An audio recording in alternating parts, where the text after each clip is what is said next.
আসসালামু আলাইকুম everyone, welcome back to my channel. আজ আমি আপনাদের সাথে শেয়ার করব ডিম আর আটা দিয়ে সহজ নাস্তা তৈরির রেসিপি। ঘরে থাকা সাধারণ কিছু অল্প উপকরণে একদম সহজভাবে এই নাস্তা তৈরি করা যায়। এই নাস্তা তৈরি করা যেমন সহজ, খেতেও হয় ভীষণই মজার। তাহলে আর কথা না বাড়িয়ে চলে যাচ্ছি রেসিপিতে। আটার নাস্তা তৈরির জন্য প্রথমেই মিক্সিং বলে নিচ্ছি 1 কাপ পরিমাণ আটা। আপনারা চাইলে আটার পরিবর্তে ময়দাও ব্যবহার করতে পারেন। স্বাদ মতো লবণ, 1 চা চামচ পরিমাণ চিনি, 1 চা চামচ পরিমাণ রেগুলার রান্নার তেল। এখন সবগুলো খুব ভালোভাবে মিশিয়ে নিচ্ছি। মেশানো যত ভালো হবে নাস্তা খেতে তত মজার হবে। মেশাতে মেশাতে আটা যখন হাতে মুঠি করলে দলা পেকে যাবে তখন বুঝতে হবে আটা পারফেক্টভাবে মেশানো হয়ে গেছে। আটা মুঠি করলে দলা পেকে যাচ্ছে তার মানে পারফেক্টভাবে মেশানো হয়ে গেছে। এবার অল্প অল্প কুসুম গরম পানি অ্যাড করে খুব ভালোভাবে মিশিয়ে সফট ডো তৈরি করে নিচ্ছি। পানি এমন গরম হবে যেন আঙুল চোবালে সহ্য করা যায়। পানি একবারে দেওয়া যাবে না, তাহলে ডো একেবারে নরম হয়ে যেতে পারে। অল্প অল্প করে পানি দিয়ে সফট ডো তৈরি করে নিতে হবে। ডো একদম রেডি হয়ে গেছে। এখন একটা ঢাকনা দিয়ে ঢেকে রেস্টে রেখে দিচ্ছি 10 মিনিটের জন্য। 10 মিনিট পর ঢাকনা সরিয়ে দেখুন ডো আরও কতটা সফট হয়েছে। ডো আবারও ভালোভাবে মথে নিচ্ছি। মথে নেওয়া হয়ে গেলে যে কয়টা নাস্তা তৈরি করব সে কয়টা ভাগে ভাগ করে নিচ্ছি। আমি এখানে 6টি পিস করে নিয়েছি। আপনারা আপনাদের পছন্দ অনুযায়ী পিস করে নিতে পারেন। এবার একটা ডো হাতে নিয়ে গোল বলের মতো তৈরি করে নিচ্ছি। এতে করে রুটি তৈরি করতে সুবিধা হবে।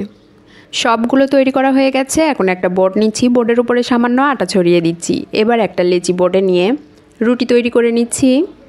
এই রুটি মোটা হবে না, অনেকটা পাতলা করেই তৈরি করে নিচ্ছি। আমি কেমন পুরুত্বের তৈরি করছি আপনাদের দেখিয়ে দিচ্ছি। দেখুন, ঠিক এরকম পুরুত্বের করে রুটিটা তৈরি করে নিয়েছি। এবার রুটি ভাজতে হবে। এর জন্য চুলায় একটি প্যান বসিয়েছি। প্যান গরম হয়ে গেছে, প্যানে রুটি দিয়ে দিচ্ছি।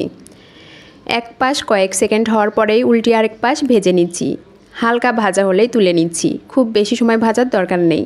এবার নাস্তার ভিতরের পুর তৈরির জন্য চুলায় একটি প্যান বসিয়েছি। প্যানে দিচ্ছি 1 চা চামচ পরিমাণ রেগুলার রান্নার তেল। তেল গরম হয়ে গেলে এর মধ্যে দিয়ে দিচ্ছি 2টি মাঝারি সাইজের পেঁয়াজ কুচি।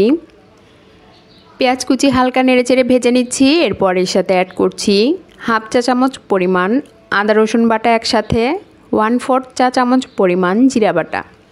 আদা রসুন বাটা দেওয়ার পর আবারও খুব ভালোভাবে নেড়েচেড়ে ভেজে নিচ্ছি। এতে করে আদা রসুনের যে কাঁচা গন্ধ রয়েছে সেটা চলে যাবে। ভাজা হয়ে গেছে। এবার এর সাথে অ্যাড করছি 2 চা চামচ পরিমাণ পানি।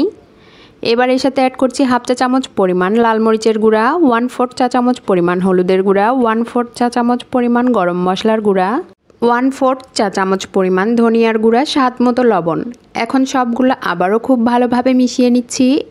মেশাতে মেশাতে যখন এই মশলা থেকে তেল ছেড়ে আসবে ঠিক সেই পর্যায়ে এর সাথে অ্যাড করছি 2টি মাঝারি সাইজের আলু সেদ্ধ করে ম্যাশ করে নিয়েছি। সেটা ম্যাশ করা আলু দেওয়ার পর আবারও সবগুলো খুব ভালোভাবে নেড়েচেড়ে মিশিয়ে নিচ্ছি। মেশানো হয়ে গেছে। এবার এর সাথে অ্যাড করছি 3টি কাঁচামরিচ কুচি। কাঁচামরিচ কুচি দেওয়ার পর আবারও খুব ভালোভাবে নেড়েচেড়ে মিশিয়ে নিচ্ছি।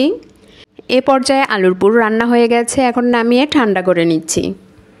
এবার আগে থেকে যে রুটিগুলো তৈরি করে হালকা ভেজে রেখেছিলাম সেগুলো দিয়েই নাস্তা তৈরি করব। এর জন্য একটা রুটি বোর্ডে নিয়ে নিয়েছি। রুটির এক পাশে আগে থেকে রেডি করে রাখা আলুর পুর দিয়ে দিচ্ছি। আমি কিভাবে কাজটি করছি একটু খেয়াল করলেই বুঝতে পারবেন। আলুর পুর খুব ভালোভাবে দেওয়া হয়ে গেছে। এখন এর উপরে একটা ডিম গ্রেট করে দিচ্ছি। সবগুলো নাস্তা আমি একইভাবে তৈরি করে নিচ্ছি। ডিম গ্রেট করে দেওয়া হয়ে গেছে। এবার রুটির এক পাশ তুলে আরেক পাশে এইভাবে মুড়িয়ে সিল করে দিচ্ছি। নাস্তাগুলো ভাজার জন্য চুলায় একটি প্যান বসিয়েছি। প্যান গরম হয়ে গেছে। একটা একটা করে নাস্তা দিয়ে দিচ্ছি। আমি 2টা করে নাস্তা একসাথে ভেজে নিচ্ছি। নাস্তার এক পাশ কিছুটা হয়ে আসলে উল্টিয়ে আরেক পাশ ভেজে নিচ্ছি।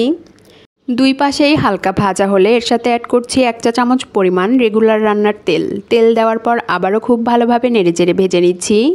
এ পর্যায়ে চুলার হিট মিডিয়াম রেখে নাস্তাগুলো ভেজে নিচ্ছি। নাস্তার এক পাশ হয়ে আসলে উল্টিয়ে আরেক পাশ ভেজে নিচ্ছি। বারবার নেড়েচেড়ে উল্টে পাল্টে নাস্তাগুলো ভেজে নিচ্ছি সুন্দর একটা কালার আসা পর্যন্ত। ভাজতে ভাজতে দেখুন নাস্তাগুলো কত সুন্দর কালার চলে আসছে। নাস্তাগুলো ভাজা হয়ে গেছে। এবার একটা একটা করে নাস্তা তুলে নিচ্ছি। আমার রেসিপি আপনাদের ভালো লাগলে অবশ্যই লাইক, শেয়ার, কমেন্টস করবেন আর সাবস্ক্রাইব করে আমার পাশেই থাকবেন। একটা নাস্তা আমি ছিঁড়ে দেখিয়ে দিচ্ছি কতটা মজার হয়েছে। আশা করি আমার রেসিপি আপনাদের সকলেরই অনেক ভালো লেগেছে। এতক্ষণ আমার সাথে থাকার জন্য সবাইকে অনেক অনেক ধন্যবাদ। আসসালামু আলাইকুম, আল্লাহ হাফেজ।